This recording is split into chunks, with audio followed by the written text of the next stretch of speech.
چاہتے ہیں نوجوان جو اسٹیٹس ملے، مجھے کوئی مقام ملے، میرا کوئی ویلیو ہو، مجھے کوئی پوچھے، وڈیرا بنوں، پٹیل بنوں، ممبر بنوں، خواہشیں ہوتی ہیں نا، تو یہ کیسے، یہ سرداریاں کیسے ملتی ہیں کہ قوم کی خدمت کرو، اللہ کا وعدہ ہے ایک دن تمہیں سردار بنائے گا، لوگوں کے دلوں میں تمہاری بڑائی بٹھا دے گا، تمہاری عظمت بٹھا دے گا، تمہارا اسٹیٹس اور تمہارا مقام بھی ساری مخلوق کے دلوں میں ڈال دے گا۔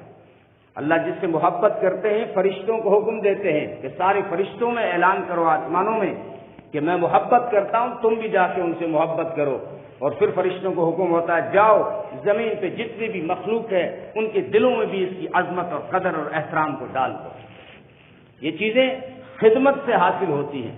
سید القوم خادمہم، مشہور ہے نا یہ جملہ کہ عبادت سے جنت ملتی ہے تو خدمت سے خدا ملتا ہے، عبادت سے جنت ملتی ہے تو خدمت سے تو خدا ملتا ہے، خدا تو مل گیا تو پھر جنت کہاں جائے گی؟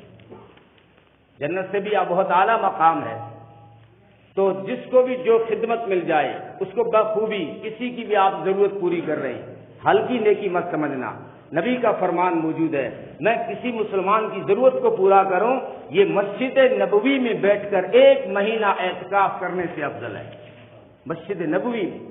اور دوسری روایت میں فرمایا، مدینے کی بات نہیں کی، بات مکے کی فرمایا مسجد حرام میں، حرم کے اندر بیٹھ کر رمضان کے مہینے میں دن کو روزے رکھ کر اور پورا مہینہ اعتکاف سے میں گزاروں، لیکن میرے نزدیک اس سے بہتر یہ ہے کہ میں کسی ضرورت مند کی ضرورت کو پورا کر دوں۔